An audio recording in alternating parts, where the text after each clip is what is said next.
Magandang umaga, Malacañang Press Corps, and welcome sa ating press briefing ngayong araw, July 9. Yesterday, the Philippine Statistic Authority released numbers from May 2024 labor force survey. The unemployment rate dropped to 4.1% from 4.3% in May of last year. And the underemployment rate reached a low of 9.9% from 11.7% last year. According to the National Economic and Development Authority, the increase in the country's total employment for May is driven by the expansion in industry and services and implementation of the infrastructure flagship projects and the 4PH or Pambansang Pabahay para sa Pilipino program of the Marcos administration. While these numbers are encouraging, the administration under President Marcos Jr. Continues to undertake measures to create more jobs and higher quality jobs for Filipinos. And to discuss with us today the results and also what our government is doing in terms of strategies to further improve employment quality in the country, we are joined by the Department of Labor and Employment Secretary, Bienvenido Laguesma, and NEDA Secretary, Arsenio Balisacan. Good morning, Secretaries. Good morning. Okay, go ahead. Good morning, Daphne, and good morning sa ating mga kaibigan sa press, sa media. Magandang umaga sa inyong lahat. Sec Balisacan. Okay, thank you, and good morning again. So we just want to clarify the numbers, the employment numbers released yesterday, no? Because we noticed that the May data, May 2024 data, were compared with April 2024 data. No, it's we note that is. And not those numbers are not quite comparable in the sense that when we use, there is a good deal of seasonality as employment data, and so the appropriate comparison, and this is our practice, is to compare the May 2024 data with the same year, same month, same period in the previous year, no? So that should be May 2023 data. And that's the basis for our saying that the unemployment rate decreased from 4.3% in May 2023 to 4.1% in May 2024. And that means that if you look at the numbers, the total additional employment created by our economy was something like 605,000 workers added in the pool of employed people, no? And that is very encouraging because if we look further, we zoom into the data, we find that the increase in employment came from jobs opened up in manufacturing, in industry, and in services, no? And also that many of those jobs are those that require middle skilled, no, workers, no? And the indicators of the quality of jobs also are encouraging. The underemployment rate, as Daphne mentioned, dropped from 11.7 to 9.9%, no, which is one of the lowest in many years, no. So that's very encouraging. And the other one is that if you look at the type of workers, no, by class of workers, we see that the big increases are in the wage and salary workers, which is a good indicator of the quality of work. In the Philippine Development Plan, we use the proportion of wage and salary workers in the total employed workers as an indicator of quality. When we see that number rising, the quality of employment is rising, and so it's very encouraging that those numbers have increased between May 2023 and May 2024. I can stop there. Okay. Let's hear from Secretary Laguesma. Good morning again, and like NEDA, the Department of Labor and Employment considers it more reliable and actually for making conclusions on the state of the employment in the country on a year-to-year basis. It was, as mentioned by Secretary RC, yung karakter kasi ng ating merkado ay merong seasonality, may volatility. Dagdag pa natin ang ating bansa ay prone to calamity. We utilize the DOLE also actually make use of the year month on month so that we can make adjustments on the implementation of the programs of the Department of Labor and Employment. But certainly the most reliable for us na pwedeng pagbatayan yung year on year, and Secretary RC already mentioned yung mga nakita namin na bright spots, foremost of which would be the underemployment, the reduction. Even if we use the month-on-month basis, the drop is really tremendous. 2.2 million April 2024 to May 2024, and that speaks a lot for us, the Department of Labor and Employment. It reflects that some of the efforts or the interventions being done by the Department of Labor and Employment through the collaboration and participation of the private sector ay medyo bearing fruit now, and this gives us encouragement. And you are also very aware that last week of June, we had this National Employment Summit where we presented to the President the Trabaho para sa Bayan report, now which is actually a deliberate and collective effort on the part of the agencies constituting the Interagency Council of the Trabaho para sa Bayan Act, chaired by the Secretary of NEDA, co-chaired by DTI and the DOLE, TESDA, and DBM and DOF as members. But the more important part of that council would be the inclusion of representatives from the labor sector, employer sector, informal sector, as well as the vulnerable and marginalized sector. So kitang-kita dyan na tuloy-tuloy ang ginagawang mga hakbangin ng ating pamahalaan sa pangunguna ng ating Pangulong Ferdinand R. Marcos Jr. para tugunan yung mga kaganapan sa ating labor market. Dagdag ko rin lamang na dito sa April 2024 at saka May 2024, may pumasok na bagong new entrant sa ating merkado, more or less 600,000. At 80% ay na-absorb sa ating merkado. More than 500,000. Ibig sabihin talagang nagkakaroon ng sustained efforts to really help those who are actually seeking jobs.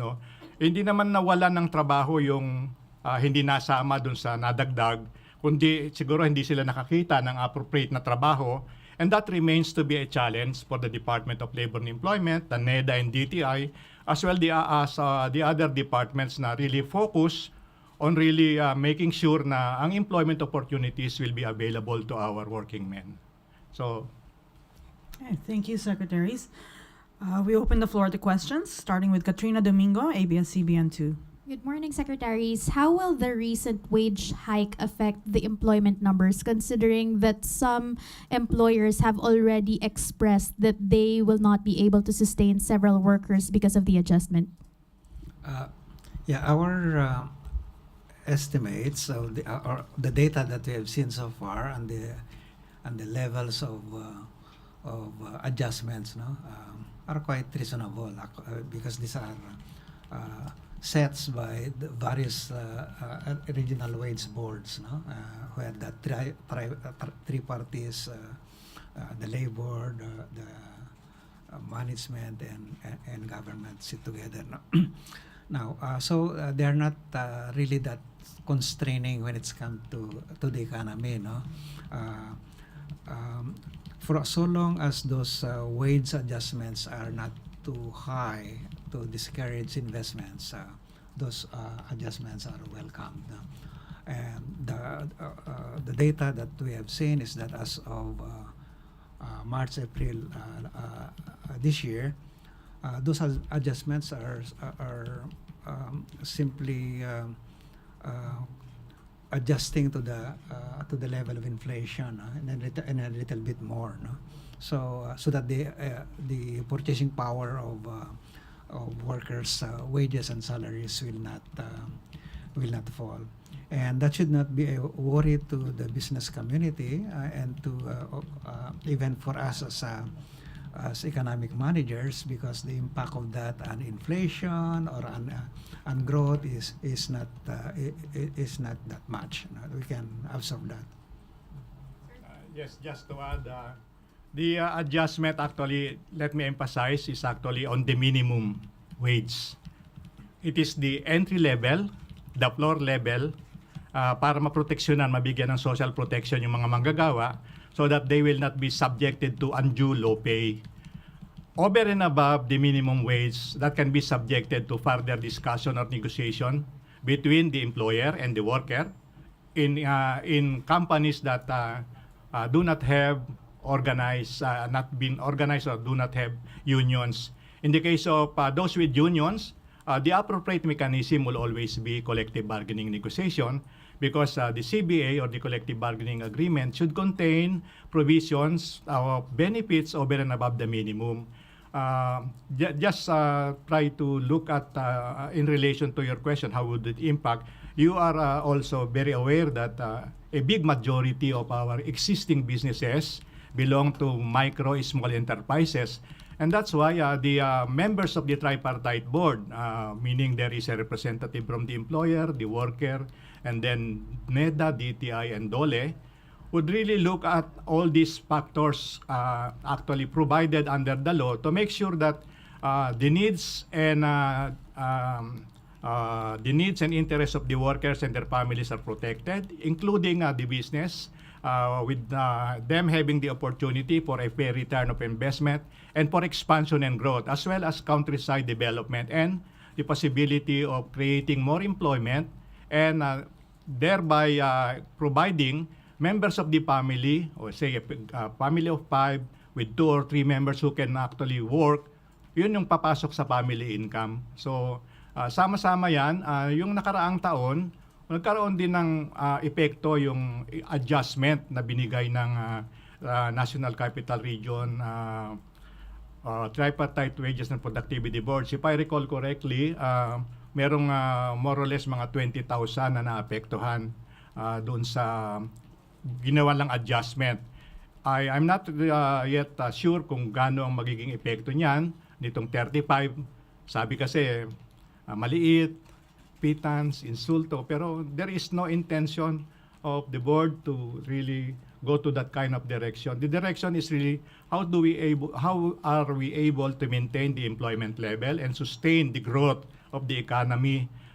Secondly, look at how it will impact on inflation, as well as the total effect nito sa ating gross domestic product. So, sama-sama yan na tinitignan, and I do hope that the adjustment made by the National Capital Region would not have an adverse effect on our nakikita nating encouraging growth sa ating employment sector.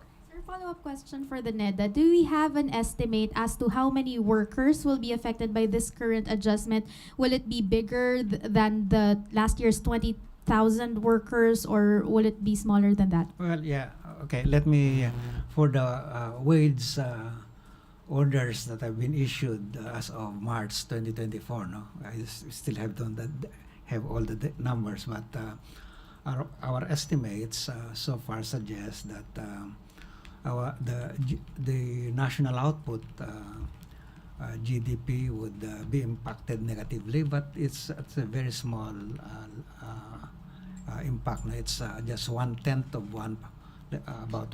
of 1%. No, it's very negligible. It could increase unemployment rate, but again, it's a very negligible number, and it could impact on something like up to 40,000 to 140,000, depending on the region, it's still again not as big as one you would expect if those rate adjustments were much higher. No, I should note that for so long as the economy is expanding because of other things like investments are coming in, then the offsets would be there, no? So the economy can still grow. And as I noted earlier, the unemployment rate decreased, no? In May 2024, no? That's our latest data, to 4.1, no? That number is already actually very low already, no? Very low, even compared to more mature economies, more developed economies. No? That's why our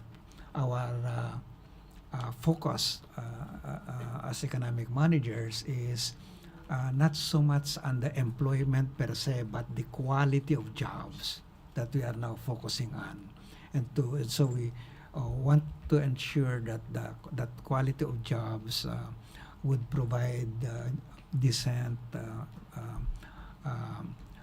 earnings for our workers, so that they can many of our poor people can graduate out of that poverty. No? But this will require a lot of investment. No, that's why our focus is improving the ecosystem for investment. Our president, the members of the cabinet are wooing investors, not just the domestic investors, but even more importantly, the foreign investors to come to our shores to invest, because only then will that quality of jobs will improve. The more plants, more equipments, more jobs in the high quality sectors like manufacturing will open up. Secretary, we talk about improving job quality in the country. What about our labor force, Secretary Laguesma? What are we doing to support that when the better jobs are coming in? Is our labor force also ready? Yes, I mentioned earlier the Trabaho para sa Bayan plan. It also includes strategies and approaches to be able to make our workers not simply locally competitive, but globally competitive. So we continue to provide upskilling, retooling, and the present buzzword of lifelong learning for our workers. The other thing is that the Department of Labor and Employment is actually happy that 3 programs which has something to do with youth employability has been provided additional budget by the President in his agenda for prosperity, which is the budget for 2025. And I'm referring to the special program for the employment of students, the government internship program, as well as the Job Start program of the Department of Labor and Employment. In addition, we have now actually strengthened our career development support program. Basically, this has something to do with counseling and influencing, in close quote, our students to look at the perspective of what would be available jobs in the future once they are able to graduate. And we are able to do this because we are in close collaboration and partnership with the private sector. Remember, marami tayong mga kapartner na mga business organization, and very recently nagbigay din ng commitment ang itong private sector corporation on jobs, and not simply this organization, but early on yung mga organisasyon kagaya ng IT, ITBAP, IT Business Association of the Philippines, which committed to more or less create additional 1 million jobs by 2028. And we are trying to help them out by making sure that available trainings will be there, responsive to their requirements, and also to make sure that policies are actually deliberate and stable, in addition to the directive of the President on ease in doing business and reducing the cost of business. That's why all of the programs, plans, and actions of the present administration are always at the center would always be employment. To make sure that walang maiwan, sama-sama, na mabigyan ng pagkakataon ng ating mga kababayan. Salamat. Eden Santos, Net 25. Good morning po, Secretaries. Clarification lang po dun sa how many workers affected by this wage hike order. Yung po bang 40,000 to 140,000, yun po yung numero, figures ng mga naapektuhan from out of how many millions employees? No, these are just estimates, no, not the actual numbers. Just based on our understanding, yung so-called model, ano, our economy, Philippine economy, no, yun yung nakikita nating numero. Ano po, mawawalan po ba ng mga trabaho itong estimated na 40 to 140,000? Not necessarily, because the economy is growing and the labor market is quite robust, no. So if you lose one job there are other jobs being opened up, no. Like as I said earlier, during this period there are 600,000 plus new employment, no.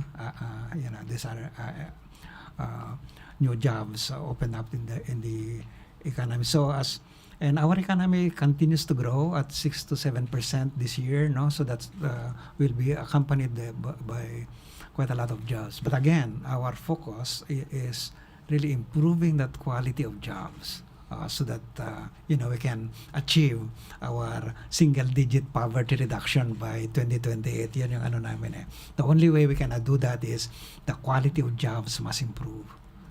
What about po on the part of the employers? Or mga kumpanya po, may maapektuhan din ditong wage hike order po na ito? Yeah. Either nagbawas sila ng tao or nagsarami, ganun po. Most likely, yun yung sinasabi natin na na impact na 40,000. But again, whether that is a permanent one or just a short-lived one, because these workers can move to another industry or another company that is expanding because of the growth in the economy. So usually you see this kind of movements.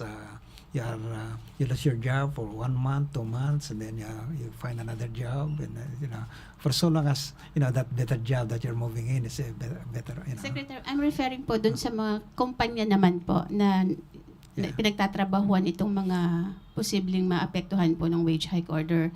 Kung meron bang posibleng magsara dahil dito sa pagtaas ng Hindi sahod? naman siguro, because as we said, the wage adjustments are quite within the reasonable bounds, na that good enough to ensure that the purchasing power of the workers' wages, salaries is preserved. Last Can I question. just add? Sige po, We sige. continue to closely monitor the possible effect or impact of any wage adjustments. No, we have been doing this kasi as we look at, we are not saying na any transformation or anything that happens in the place of work will always have some impact, whether positive or negative. But we focus on the positive, yung nakikita natin lumalago ekonomiya. And as was mentioned earlier by Secretary RC, yung wage and salary workers year on year, nadagdagan na mahigit 1 milyon. No? So, ang ibig sabihin nun, nakakatagpo sila ng mas permanenteng trabaho, mas remunerative at saka mas sustainable. Yun yung direksyon, kaya nga tuloy-tuloy pa. If you will recall, the start of this administration, merong 8-point socio-economic agenda ang ating Pangulo, tinanslate ng NEDA through the help of the other departments into a Philippine Development Plan. And taking the cue from there, the Department of Labor and Employment actually came up also with the Labor and Employment Plan, which was also complemented by TESDA, yung National Technical Education Skills Development Plan. And very recently, yung Trabaho para sa Bayan Plan. So you can see from the very start, the direction really is to look at how we can have more productive, remunerative, and sustainable jobs. Kasi that's the only way that we have to go para ma-achieve yung at least three na gustong makita: inclusive growth, reduction of poverty to single digit, and finally yung nasa puso ng taga-Department of Labor and Employment, quality jobs na sustainable.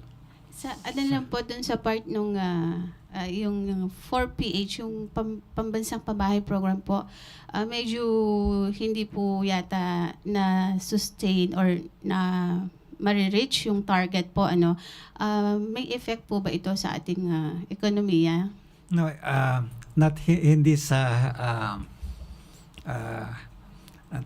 not that we have reduced it because we cannot do it, no. It's just that initially kasi the plan was to have 1 million housing units every year, no.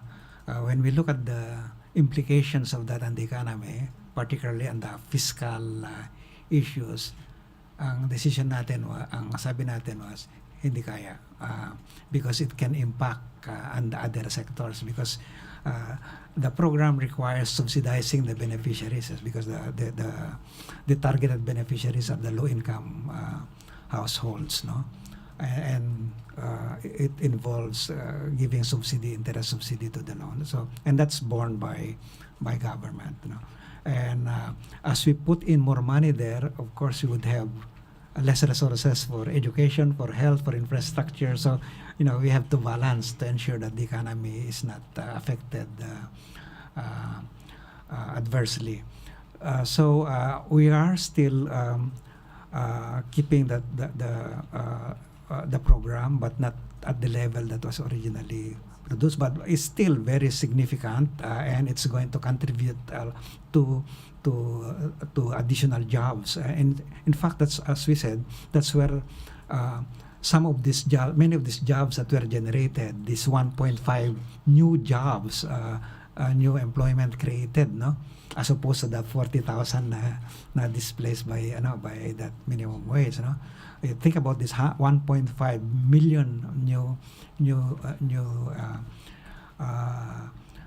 employment. That's quite a big one, and as I said, part of that was coming from this 4PH program. Anybody? Ivan Mayrina, GMA 7. Good morning, Secretaries. Good morning. Napag-uusapan po ba sa Cabinet ang calls to ban POGOs? You were quoted previously, Secretary Balisacan, that if asked, you will support the call to ban POGOs. If you look at it from the cost-benefit perspective. Sa panig naman po ni Secretary Laguesma, nabagit nyo 22,000 workers, I think, yung mawawala ng trabaho sakaling iban yung mga POGOs. Ano ho ang nagiging usapan sa gabinete tungkol dito? We haven't really talked about it in the sense of, at the level of the economic managers, and I'm not quite aware if there are other meetings, but I keep my view that our attention should be our focus should be in generating high quality jobs, good jobs, and I think that creating gambling jobs is one of what I define as good jobs, so that's how because I think that there are a lot of other opportunities for for the country, for the economy, and for our workers, and we can focus on those. Sa DOLE, we always are concerned with loss of employment. And so, but we will always, in a sense, abide kung ano man yung decision vis-a-vis this item. In the meantime, we have already done profiling of those who will be affected just in case magkaroon talaga ng decision na isara yan. Kasi yung mga nawawala ng trabaho, hindi naman binibitawan ng Department of Labor and Employment with the programs na ini-implement niya. Tututok. Una, yung job facilitation. We, in partnership with the private sector, we have conducted job fairs. Nung nakaraang taon, mahigit na 2,000 jobs fair yung nagawa namin all throughout the country in partnership with the PCO, Public Employment Service Offices. tutuloy din namin yung aming pagtingin doon sa upscaling ng mga maapektuhan ng mga manggagawa, retraining. And then the other component would always be if they would like to have a livelihood project, we'll be willing to support them, help them. So yun, tuloy-tuloy kami. Hindi namin iisipin na ngayon ay magsasara na dahil ginagawa din naman namin yung trabaho, anticipating na baka magkaroon ng kanong klaseng decision, then workers would have the option to look at ano yung mga available sa kanya in terms of employment, job facilitation, and also livelihood program. So yun yung direksyon ng DOLE sa ngayon. Okay. Isa pa please. Secretary Balisacan, sir, in a few days the President will deliver his State of the Nation address. And one of, if not the single biggest concern of ordinary Filipinos is the price of commodities and inflation. And while inflation eased based on latest PSA data, food inflation remains high. Ang tanong ko po what has been done and why is inflation apparently turning out to be a tough nut to crack for government, lalo na po itong food inflation? And ultimately, can ordinary Filipinos look forward to better days ahead with regard to inflation? I think the last question is better days ahead. Yes, I am quite optimistic that we are moving in that direction. Remember that our inflation target for the year is within the 2 to 4% inflation band, and that's our medium-term target all the way to 2028. So now, the high inflation, the food inflation that happened recent months is an outcome of it's a confluence of factors. No, one of this is the El Nino that we had. That's El Nino is now over, and now we are under La Nina. We hope that you don't have the other extremes of typhoons and destructive floods and then the other compounding factor was the supply from the global market, no, because some countries restricted their exports, particularly India in the eve of their national elections, no, and also at some point Vietnam, no, and that reduced the supply of rice in particular, no, in the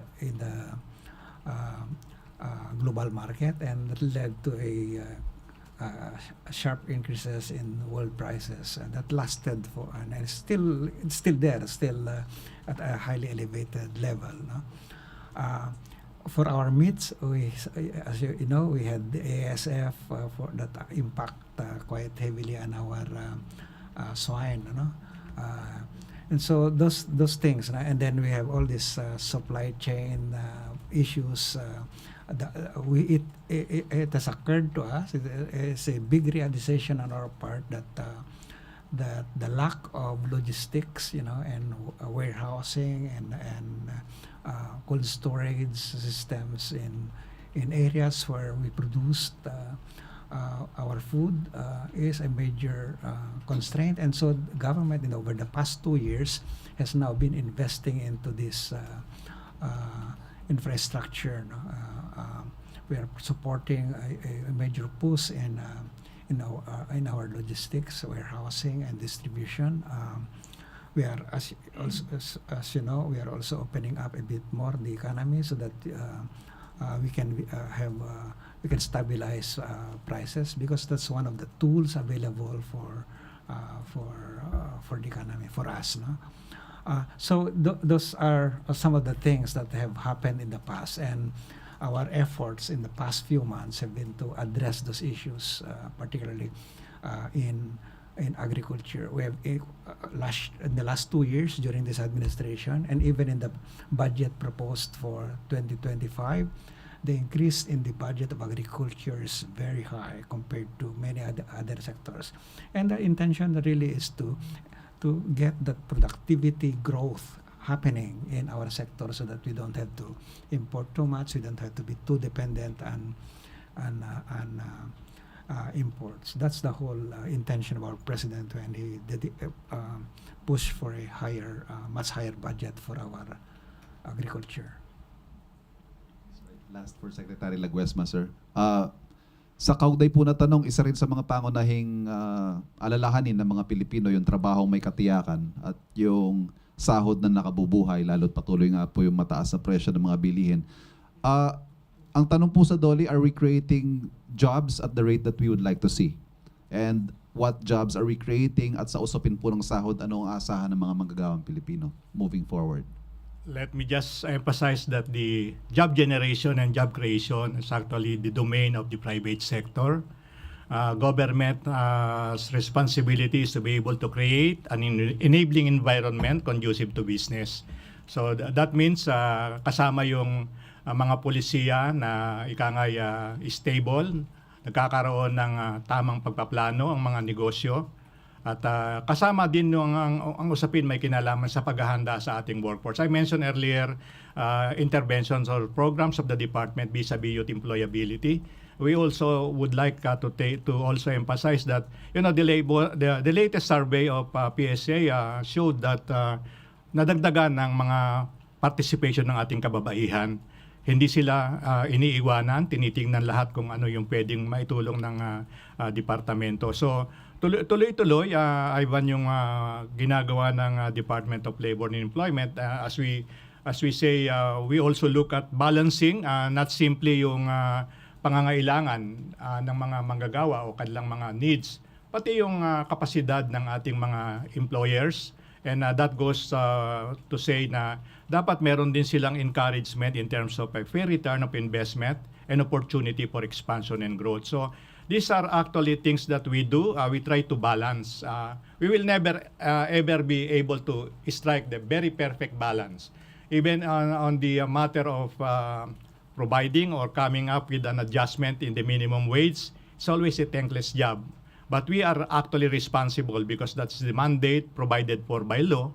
So we continue to implement laws that are actually within the jurisdiction or ambit of the Department of Labor and Employment, including going to a situation, magkaroon ng pagbabalanse yung ano ba yung adjustment na naangkop, no? At magtitiyak din na magkakaroon tayo ng pagkakataon na magkaroon ng job enhancement, job maintenance, at hindi lang basta job, yun nga yung nabanggit ni Sec. RC, we'd like to look at productive, sustainable, and quality jobs. Salamat. Okay, Maricel Halili, TV5. Magandang umaga po. Secretary Balisacan, follow-up lang po dun sa POGO. Gaano kalaki po yung revenue loss that we expect kapag po, once the government decides to ban POGO, how accurate yung 20 billion pesos per year na revenue losses?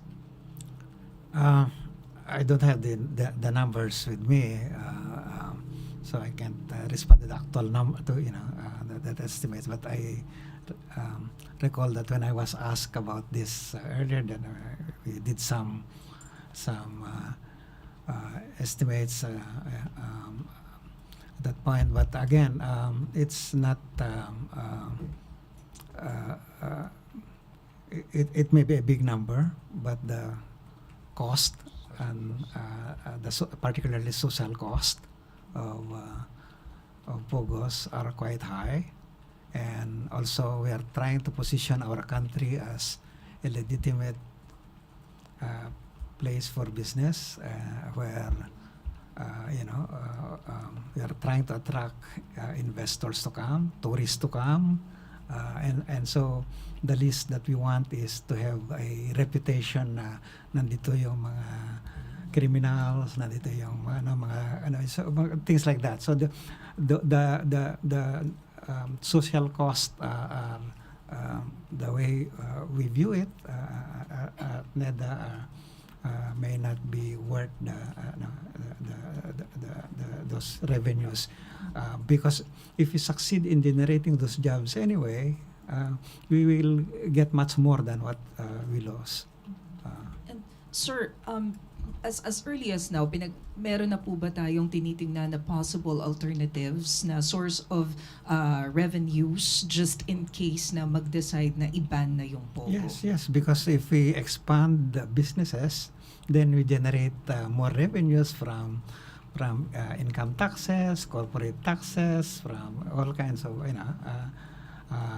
if we import some equipment, we also derive tariffs revenues there. So if you put all this together, there should be more than what you lost in the POGO. Okay, thank you. Yeah. Before we continue, I'd like to wrap up this live briefing on air, and we can continue after we go off air. Thank you so much to Secretary Laguesma and Secretary Balisacan, and thank you, Malacañang Press Corps. This concludes the live part of our press briefing. Thank you. Excuse me.